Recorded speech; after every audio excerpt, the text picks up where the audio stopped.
Hi friends, आज हम जिस टॉपिक की बात करने वाले हैं वो है मार्केट। जनरल टर्म्स में हम बोल देते हैं कि ये कपड़ा बाज़ार है, ये सराफा बाज़ार है, या हम टीवी पे एक ऐड देखते हैं पॉलिसी बाज़ार। तो क्या ये मार्केट है? इकोनॉमिक्स में मार्केट को बहुत ही वाइड एंगल पे एलिब्रेट किया गया है और बहुत डिटेल में समझाया गया है कि मार्केट मतलब क्या। इकोनॉमिक में मार्केट की डेफिनेशन बहुत ही ज़्यादा वाइड है, बहुत ही ज़्यादा ब्रॉड है और इस डेफिनेशन में हर वो चीज़ इंक्लूड कर ली है जो कि मार्केट या मार्केट से रिलेटेड है।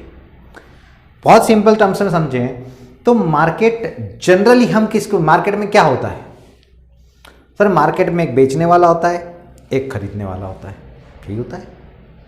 और वो क्या बेचते हैं और क्या खरीदते हैं? या तो कोई गुड्स बेचते हैं या कोई सर्विसेज बेचते हैं।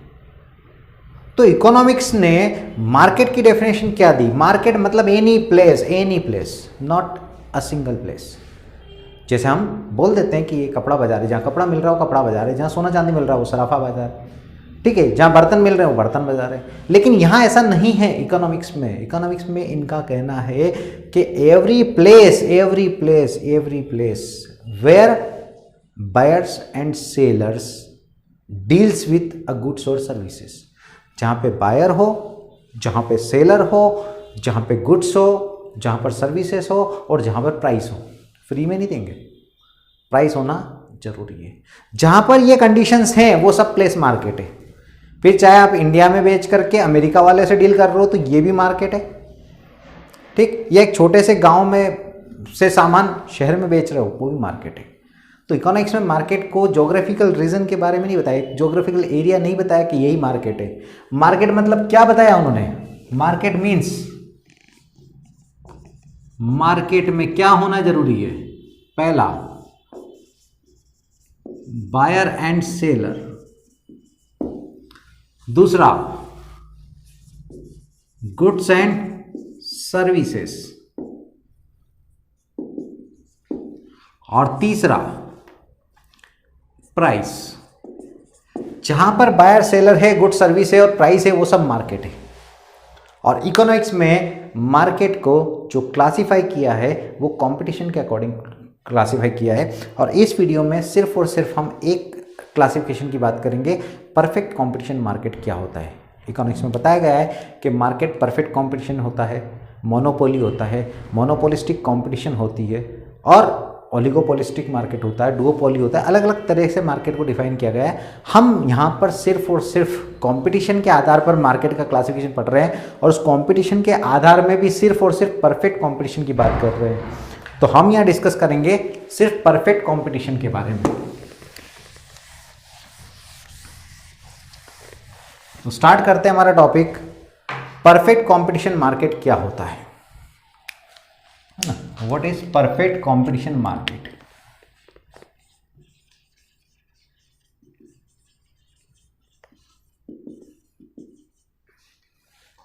परफेक्ट कंपटीशन किसे कहते हैं? पूर्ण प्रतियोगिता, ठीक है। तो अगर हम इसको डेफिनेशन को समझना चाहते हैं तो हमको इसके फीचर समझना पड़ेंगे। इस मार्केट में क्या क्या होना चाहिए। जैसे भी हमने मार्केट के फीचर समझे कि बायर सेलर होना जरूरी है, गुड्स सर्विस होना जरूरी है, प्राइस होना जरूरी, तो वो मार्केट है। यहां पर क्या क्या होना चाहिए? पहला, large number of buyers and sellers.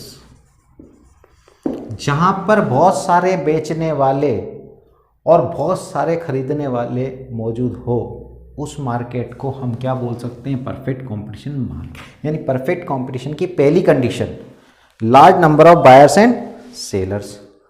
दूसरी फीचर क्या है इसका? दूसरी कैरेक्टरिस्टिक्स की हम बात करें तो दैट इज होमोजीनियस प्रोडक्ट। सभी के प्रोडक्ट एक जैसे, होमोजीनियस मतलब सबके प्रोडक्ट में न क्वालिटी को लेकर के, न नेचर को लेकर के, न शेप को लेकर के, न साइज को लेकर कोई डिफरेंस नहीं, सबके यहाँ एक जैसा ही प्रोडक्ट है, किसी में कोई अंतर नहीं है। तो सेकंड हो गया होमोजीनियस प्रोडक्ट। एंड थर्ड हो गया फ्री एंट्री एंड एग्जिट। कोई भी चाहे तो इस मार्केट में दुकान खोल सकता है, बिजनेस स्टार्ट कर सकता है, अपना प्रोडक्ट बना सकता है, बेच सकता है। और कोई भी चाहे तो अपना दुकान बंद करके, अपना बिजनेस बंद करके इस मार्केट से बाहर जा सकता है। तो 3 फीचर हुए, जिस मार्केट में बहुत सारे बायर्स और सेलर्स हो, जहां पर होमोजीनियस प्रोडक्ट हो, एक जैसा प्रोडक्ट हो, फ्री एंट्री और एग्जिट हो, कोई भी बिजनेस में आ सकता है और कोई भी बिजनेस से जा सकता है। और क्या फीचर्स होंगे? 4, नो ट्रांसपोर्टेशन कॉस्ट। जिस मार्केट में किसी भी प्रकार की कोई ट्रांसपोर्टेशन कॉस्ट नहीं लगती हो, एक जगह से दूसरी जगह को माल को भेजने के लिए कोई ट्रांसपोर्टेशन कॉस्ट नहीं है। नो सेलिंग कॉस्ट, माल को बेचने के लिए कोई सेलिंग के खर्चे नहीं लगते, कोई एडवर्टाइजिंग के खर्चे, सेलिंग एंड एडवर्टाइजिंग भी लिख सकते हैं इसको, जहां पे सेलिंग कॉस्ट नहीं हो, एडवर्टाइजिंग कॉस्ट नहीं हो। Perfect knowledge,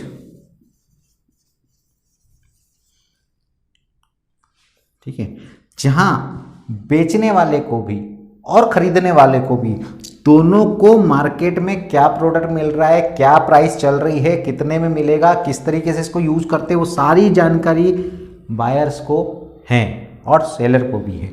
perfect knowledge about market और product. And 7th, perfect mobility. Mobility मतलब मोबिलिटी की बात करें, मतलब सेलर चाहे तो अपने प्रोडक्ट को यहाँ बेचे या यहाँ से 10 किलोमीटर दूर ले जा करके बेचे, उसको कोई फर्क नहीं पड़ रहा है, क्योंकि यहाँ पर कोई ट्रांसपोर्टेशन कॉस्ट नहीं है। तो mobility of factors of production, mobility of product and services, जिसको आप एक जगह से दूसरी जगह ट्रांसफर कर सकते हो। जिस मार्केट में ये 7 कंडीशन मौजूद है, उस मार्केट को हम क्या बोलेंगे? Perfect competition market. लेकिन अगर इसमें से भी एक कंडीशन नहीं है तो फिर वो परफेक्ट कंपटीशन मार्केट नहीं कहलाएगा। यानी यह परफेक्ट मार्केट कंपटीशन क्या होगा, या परफेक्ट कंपटीशन मार्केट क्या होगा? तो डेफिनेशन अगर हम पढ़ें, a perfect competition market is a market where there is large number of buyers and seller deals in homogeneous product and having free entry and exit and there is no transportation cost, no selling cost, and the buyers and sellers having perfect knowledge and there is perfect mobility of goods। तो ये 5-7 condition जिस market में रहेगी उसको हम क्या बोलेंगे? Perfect market. लेकिन आपसे एग्जाम में क्वेश्चन पूछा जाता है, व्हाट इज प्योर कंपटीशन?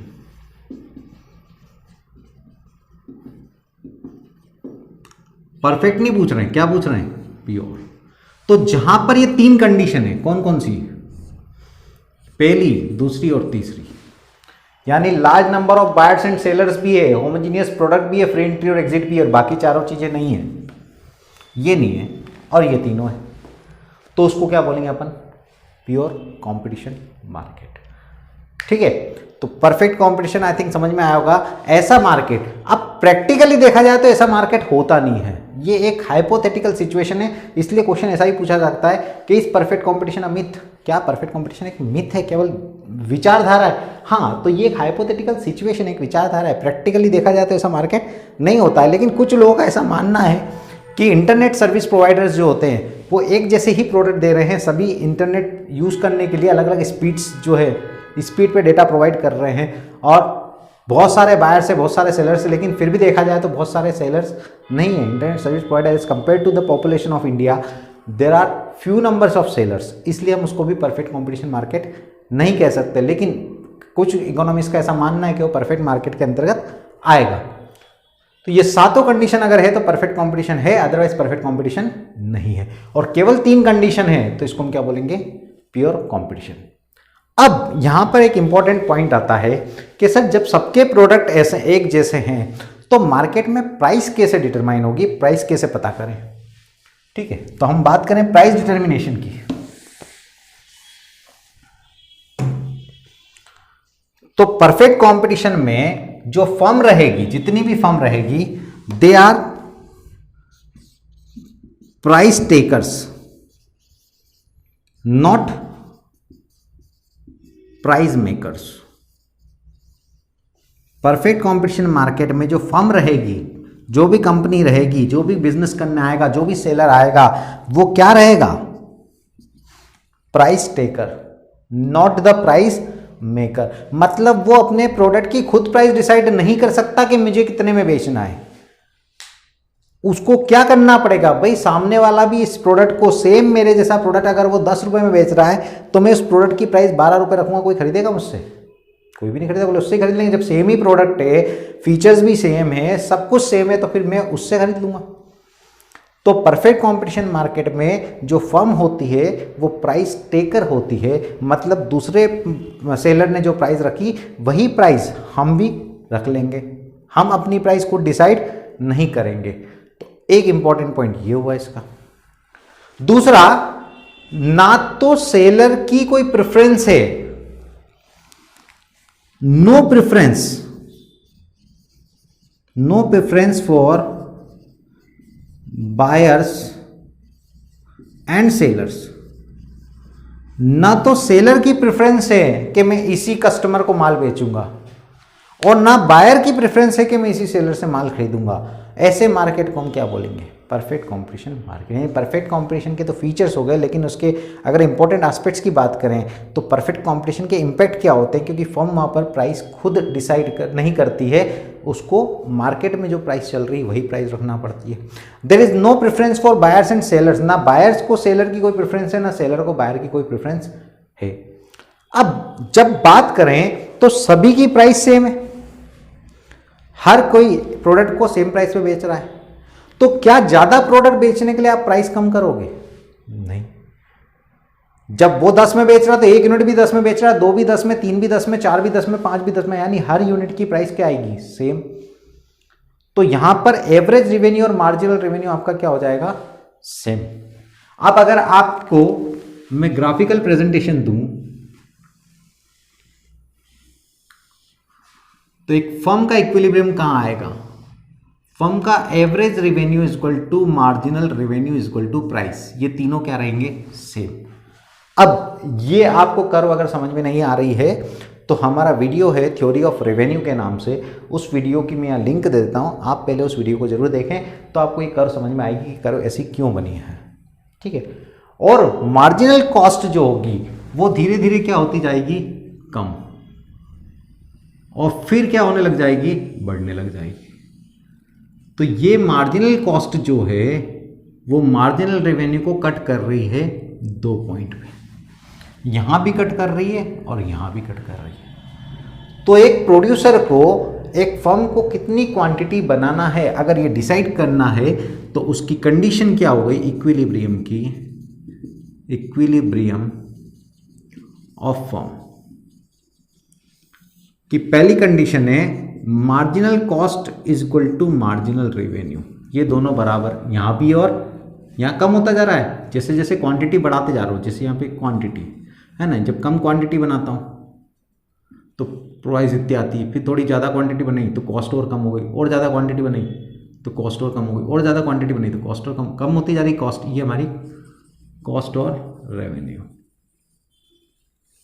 ठीक। तो मार्जिनल कॉस्ट मार्जिनल रेवेन्यू के बराबर यहां भी और यहां भी, अब 2 पॉइंट हो गए। Second, marginal cost cuts marginal revenue from below. Marginal cost marginal revenue को नीचे से कट करती होनी चाहिए। देखो यहां भी कट कर रही है लेकिन ऊपर से, और यहां पे कट कर रही है नीचे से, यानी ये वाला जो पॉइंट कहलाएगा, या इसको हम ऐसे भी लिख सकते हैं, और मार्जिनल कॉस्ट शुड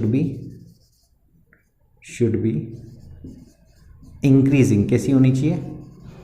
बढ़ती हुई होना चाहिए। तो यहां पे बढ़ती हुई है, यहां पे कम होती हुई है।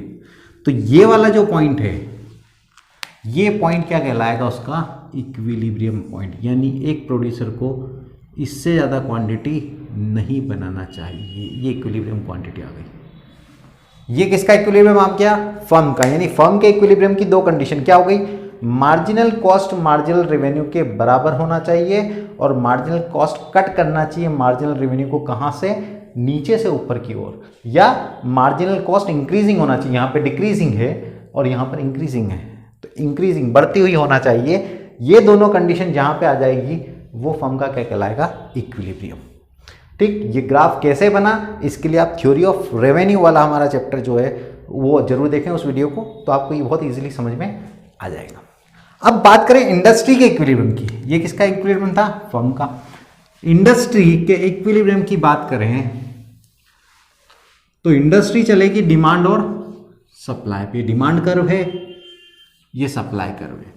अगर आपको डिमांड और सप्लाई की कर्व मैंने ऐसी क्यों बनाई ये समझ में नहीं आया तो आप हमारा डिमांड और सप्लाई वाला चैप्टर जरूर देखें, इलास्टिसिटी ऑफ डिमांड वाला चैप्टर देखें, वहाँ आपको समझ में आएगा कि कर्व ऐसी क्यों बनती है। तो ये जहाँ पर डिमांड और सप्लाई इक्विलिब्रियम पे आएंगे, इक्वल होंगे, वह कंपनी का इंडस्ट्री का क्या कहलाएगा, इक्विलिब्रियम। अब अगर डिमांड बढ़ जाएगी एज कंपेयर टू सप्लाई तो जो प्राइजेस होगी वो बढ़ जाएगी, क्योंकि सप्लाई कम है और डिमांड ज़्यादा है। तो शॉर्ट टर्म में डिमांड बढ़ सकती है, शॉर्ट टर्म में प्राइसेस भी बढ़ सकती है। यानी अगर ये डिमांड बढ़ जाए तो ये इक्विलिब्रियम यहाँ पहुँच जाएगा तो प्राइसेस क्या हो जाएगी, बढ़ जाएगी, क्योंकि सप्लाई कम है और डिमांड ज़्यादा है। एक शॉर्ट रन की जब हम बात करें, ठीक,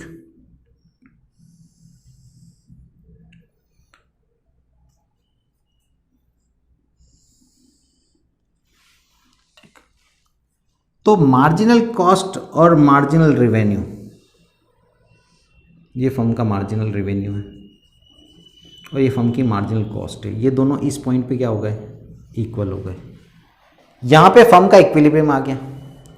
लेकिन इस जगह जो एवरेज कॉस्ट है, वो एवरेज कॉस्ट जो है वो कम है।